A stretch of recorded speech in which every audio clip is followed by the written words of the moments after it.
مولانا فضل الرحمان کا کہنا ہے کہ غزہ پیس بورڈ میں جانا فقط ٹرمپ کی آشیرواد حاصل کرنا ہے، یہ ایوان منتخب ایوان نہیں ہے، مگر پھر بھی کبھی اس ایوان کو کیا اعتماد میں لیا ہے؟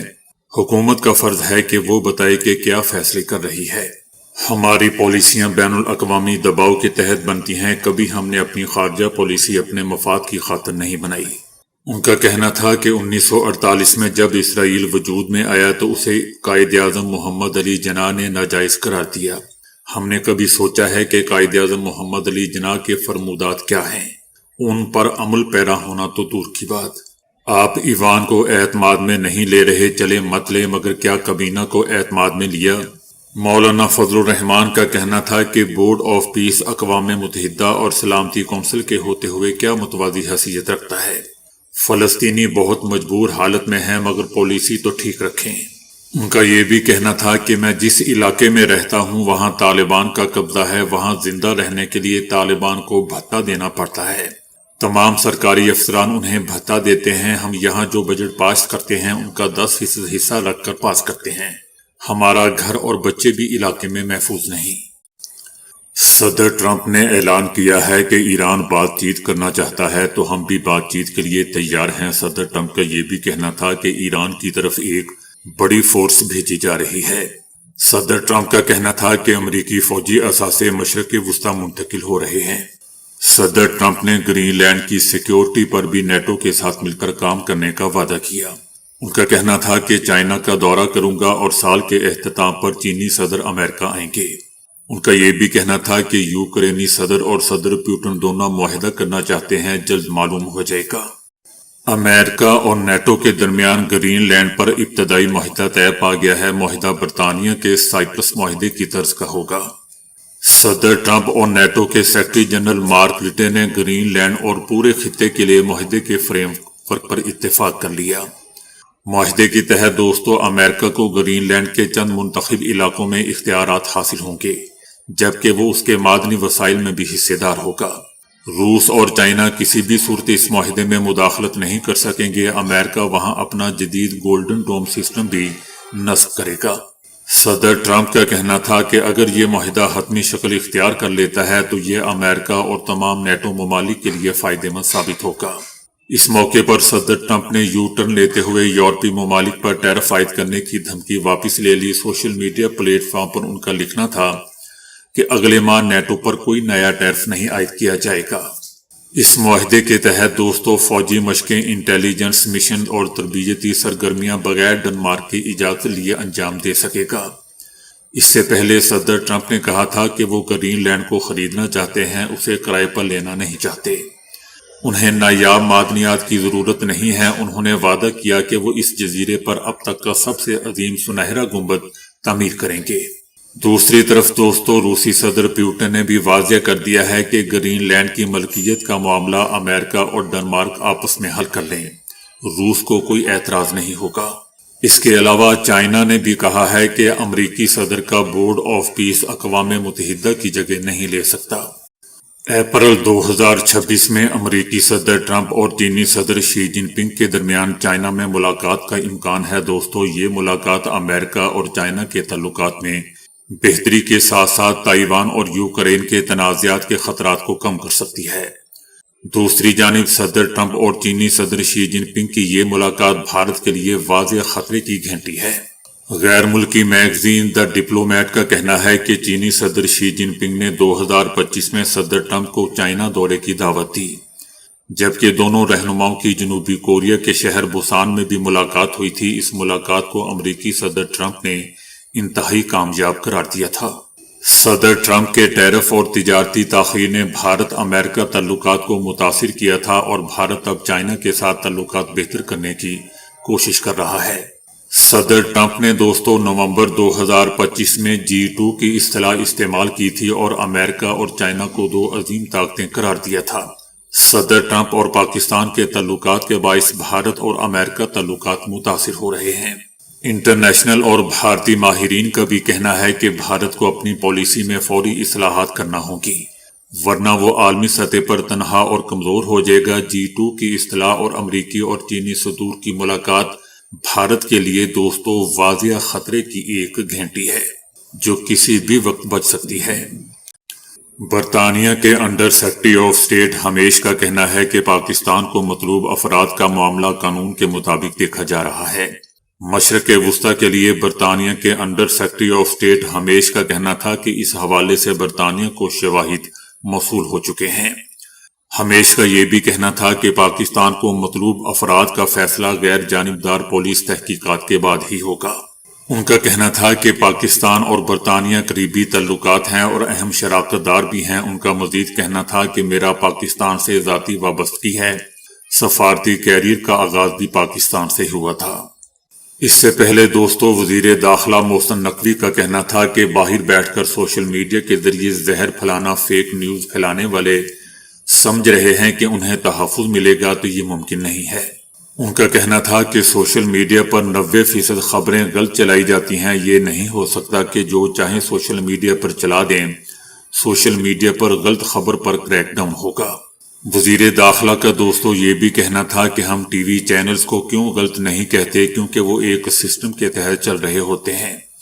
اگر کوئی ٹی وی چینل غلط خبر چلاتا ہے تو اس کو جرمانہ ہوتا ہے۔ جو فیک نیوز پھیلا رہا ہے ان کے خلاف کارروائی ضرور ہوگی۔ ان کا کہنا تھا کہ سوشل میڈیا پر کسی کی تذلیل کی اجازت نہیں دیں گے۔ قومی سلامتی کے معاملے پر کوئی سمجھوتا نہیں۔ کوئی لندن میں بیٹھ کر بکواس کر رہا ہے تو کوئی امریکہ میں اداروں میں یہ مسئلہ چل رہا ہے کہ آپ کے پاس ثبوت ہیں تو ضرور سامنے لائیں۔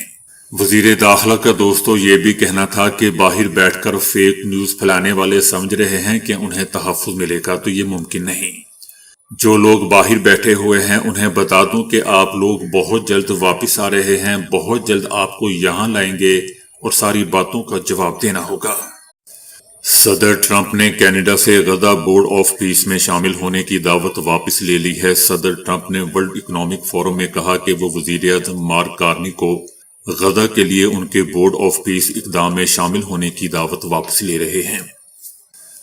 صدر ٹرمپ کا کہنا تھا کہ مارک کارنی کو اس اقدام میں شامل ہونے کے لیے بلایا گیا تھا۔ ان کا یہ بھی کہنا تھا کہ بورڈ آف پیس کینیڈا کی شمولیت کے حوالے سے اپنا دعوت نامہ واپس لے رہا ہوں، کیونکہ بورڈ آف پیس دنیا کے بااثر ترین رہنماؤں کا فورم ہے، نہ کہ عام قسم کے لوگوں کا۔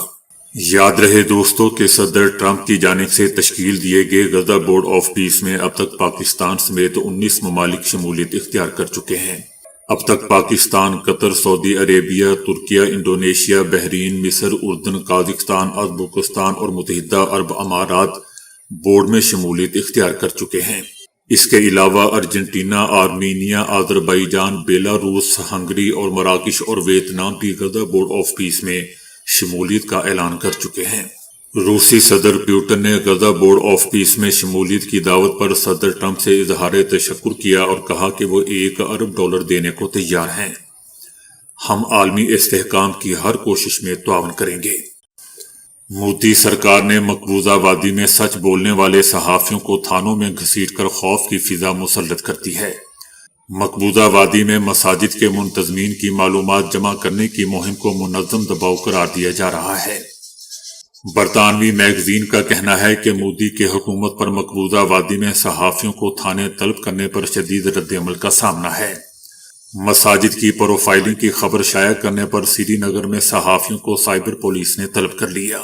صحافیوں پر بے جا پابندیوں سے مودی نے مقبوضہ وادی میں صحافت کو عملاً یرغمال بنا رکھا ہے۔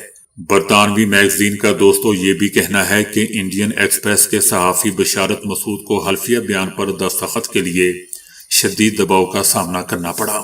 ہندوستان ٹائمز کے نامہ نگار عاشق حسین کو بھی اسی خبر پر پولیس طلبی کا سامنا کرنا پڑا۔ بھارتی ارکان اسمبلی نے مقبوضہ وادی کے صحافیوں کو طلب کرنے کے عمل کو جمہوریت پر حملہ قرار دیا۔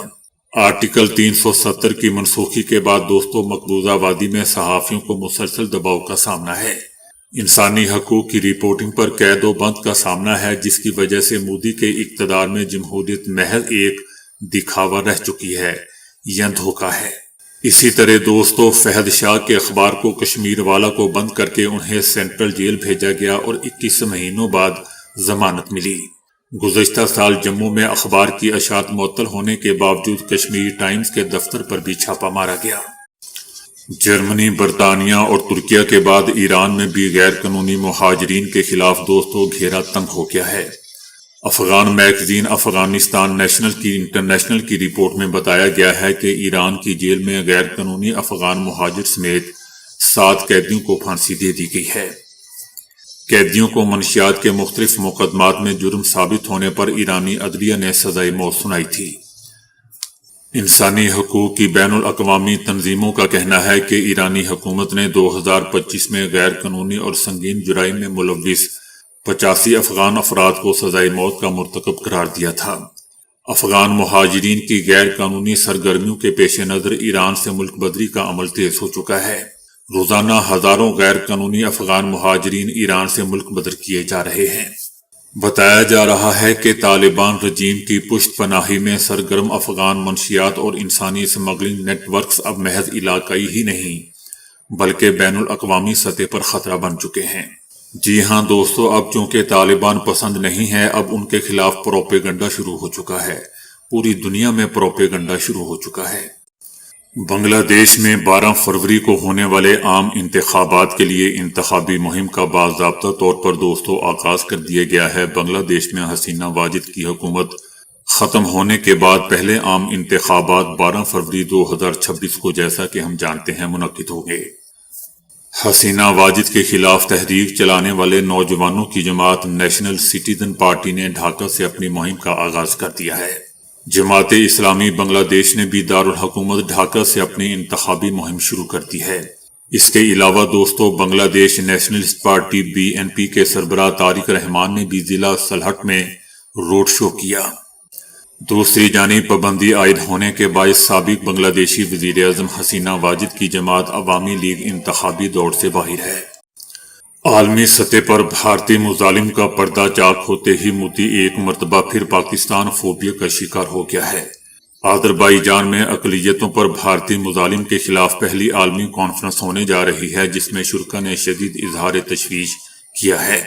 آذربائیجان میں اقلیتوں کے خلاف بھارت کی جابرانہ پالیسیوں پر پہلی عالمی کانفرنس کا انعقاد کیا گیا۔ عالمی کانفرنس بھارتی درندگی کو عالمی انسانی حقوق کے ایجنڈے میں تبدیل کرنے کا واضح اشارہ ہے۔ 1984 کے فسادات میں بھی 8 سے 17 ہزار سکھوں کے منظم قتل پر ریاستی خاموشی سوالیہ نشان ہے۔ 50,000 سے زائد سکھ ہجرت پر مجبور ہوئے، جبکہ 1980 اور 90 تک بے تحاشا جبری گمشدگیاں اور ماورائے عدالت قتل کیے گئے۔ پاکستان کی مؤثر اور متوازن خارجہ پالیسی اور بھارتی مظالم کے خلاف آواز بلند ہونے پر انڈیا کا گودی میڈیا دوستو تلملا اٹھا ہے۔ عالمی کانفرنس کے بعد گودی میڈیا نے پاکستان، ترکیہ اور آذربائیجان پر من گھڑت الزامات لگا دیے، جیسا کہ وہ ہمیشہ سے کرتا ہے۔ مقبوضہ وادی کے موقف پر بھی بھارتی میڈیا نے آذربائیجان پر پاکستانی بیانیہ اپنانے کا الزام لگا دیا۔ اس سے پہلے کینیڈا سمیت دوستو بیشتر ممالک سکھ رہنماؤں کو مارنے میں بھارتی سرپرستی کے شواہد بھی کینیڈا پیش کر چکا ہے۔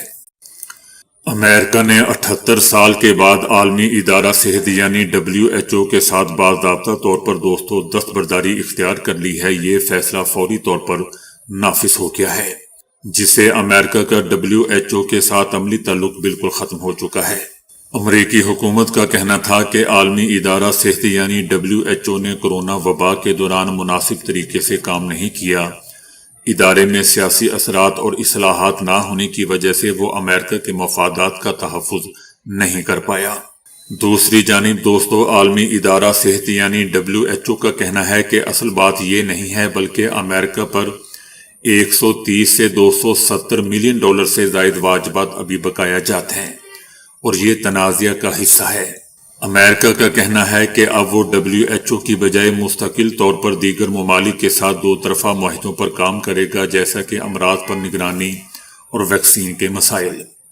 اس فیصلے کے بعد دوستو عالمی صحت کے ماہرین نے اس فیصلے کو شدید تنقید کا نشانہ بنایا ہے۔ ان کا کہنا ہے کہ WHO عالمی سطح پر امراض کی نگرانی اور بروقت معلومات فراہم کرتا ہے۔ امریکہ ایسے ڈیٹے تک رسائی کھو سکتا ہے جو مستقبل میں وائرس یا فلو جیسے خطرات سے بچاؤ میں مدد دے۔ یاد رہے دوستو کہ عالمی ادارہ صحت میں 1948 میں امریکہ نے شمولیت اختیار کی تھی اور اس کے بڑے مالی معاونین میں سے ایک تھا۔ جو کہ ادارے کا کل 18% تک ادا کرتا تھا۔ امریکہ نے ایران کی جانب بڑی فورس روانہ کر دی ہے جس میں جنگی بحری جہاز اور طیارے شامل ہیں۔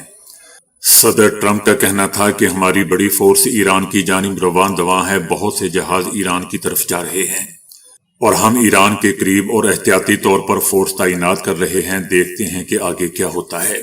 ٹرمپ کا دوستو یہ بھی کہنا تھا کہ انہوں نے ایران پر گہری نظر رکھی ہوئی ہے، ایران کو کہا تھا کہ اگر پھانسیاں دی تو کارروائی کریں گے۔ میری دھمکی کے بعد ایران نے پھانسیاں منسوخ کر دیں۔ صدر ٹرمپ نے یہ بھی واضح کیا کہ اس فوجی نقل و حرکت کا مطلب یہ نہیں ہے کہ امریکہ لازمی طور پر فوجی کارروائی کرے گا۔ بتایا جا رہا ہے کہ امریکی فوج ساز و سامان کے ساتھ مشرق وسطی کی جانب روانہ ہو چکی ہے اور اس میں طیارہ بردار بحری جہاز USS ابراہم لنکن، جنگی بحری جہاز اور جنگی طیارے شامل ہیں۔ اس سے پہلے صدر ٹرمپ نے یہ بھی کہا تھا کہ وہ ایران کے خلاف مزید فوجی کارروائی نہیں کریں گے، تاہم اگر ایران نے اپنا جوہری پروگرام دوبارہ شروع کیا تو امریکہ جواب دے گا۔ آئرلینڈ نے غزہ امن بورڈ سے متعلق شدید تحفظات کا اظہار کر دیا ہے۔ آئرلینڈ حکومت کا کہنا ہے کہ وہ ٹرمپ امن بورڈ میں سنگین خطرات کی نشانیاں دیکھ رہے ہیں۔ دستخط کی تقریب میں جو دیکھا گیا وہ ابتدائی امن بورڈ منصوبے سے مختلف ہے۔ اقوام متحدہ نے جس منصوبے کی توثیق کی اس میں غزہ امن منصوبے کی نگرانی کے لیے بورڈ بنانا تھا، لیکن اب کی تجاویز میں غزہ کا ذکر بھی نہیں اور پیوٹن کی شمولیت بھی ہے۔ آئرلینڈ حکومت کا دوستو یہ بھی کہنا ہے کہ ہمیں امن بورڈ میں شامل ہونے کی صورتحال نظر نہیں آ رہی اور ہو سکتا ہے کہ ہم اس میں شامل نہ ہوں۔